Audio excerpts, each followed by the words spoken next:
Hello everyone, life in frames by পৌলুমির চ্যানেলে তোমাদের সবাইকে স্বাগত জানাই। দিনটা ছিল 8 ডিসেম্বর, মানে আমাদের অ্যানিভার্সারির দিনের। ভেবেছিলাম সকাল সকাল উঠে মন্দিরে যাব, কিন্তু একটু কাজ থাকার জন্য বেশ লেট হয়ে গেল। এখন প্রায় 11টা, সাড়ে 11টার মতো বাজে, তাই চটপট রেডি হয়ে নিচ্ছি। আমরা দুজনে আজকে মালিগাঁও কালীবাড়িতে যাব। মিনি ব্লগটা নিশ্চয়ই তোমরা দেখেছো, আর এই ব্লগটাতে আমি তোমাদের সাথে শেয়ার করব কি করে আমি সকালবেলা রেডি হলাম।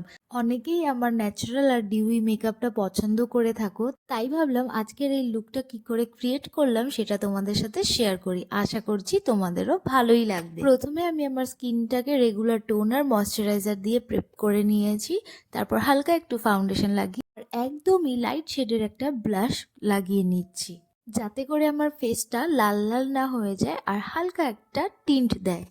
আচ্ছা, কেউ কিন্তু আমার শাড়ি পরা দেখে হেসো না।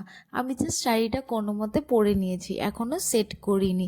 আসলে শাড়িটা আগে পরে নিলাম, কারণ কি জানি পরে তাড়াহুড়োতে আরও ভালো করে পরতে পারবো না, সেই জন্য আগে কোনো মতে শাড়িটাকে জাস্ট পিন করে নিয়েছি। যাবার সময় ভালো করে পিনটাকে সেট করে নেব। আমার মেকআপ কিন্তু অলমোস্ট ডান।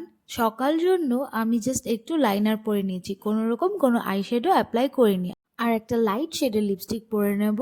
আমি বেশিরভাগ সময় দুটো শেড মিক্স করেই লিপস্টিক পরতে ভালোবাসি, যাতে একটা অন্যরকম কালার দেয়। আমার পার্সোনালি একটু লাইট শেডই পছন্দ।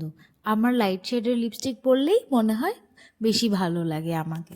মেকআপ ডান, ছোট্ট একটা টিপ পরে নিয়েছি, আর এখন গয়নাগুলো পরে নিচ্ছি।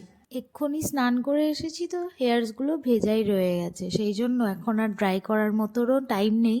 তাই এটাকে আমি জাস্ট এইভাবে করেই একটা সুন্দর ক্লিপ লাগিয়ে নেব। আমার মা বাবার কিছু অসুবিধে থাকার জন্য ওরা এবার আসতে পারেনি, আর আমার ইনলজরাও খুব ক্লোজ রিলেটিভের ইনভাইটে বাইরে গেছেন জন্য ওরাও এসে পৌঁছতে পারেনি, আর ভাইও সেখানেই গেছে। সেই জন্য আমরাও এবার আর সেরকম বড় কিছু করে অ্যারেঞ্জমেন্ট করিনি, শুধু ঠিক করেছি এই সকালবেলা মন্দিরে যাব, আর রাতের বেলা কিছু ক্লোজ ফ্রেন্ডস আর রিলেটিভসদেরকে পার্টিতে ইনভাইট করব। হ্যাঁ, বাট সেটা বাড়িতে নয়, সেটাও একটা রেস্টুরেন্টে।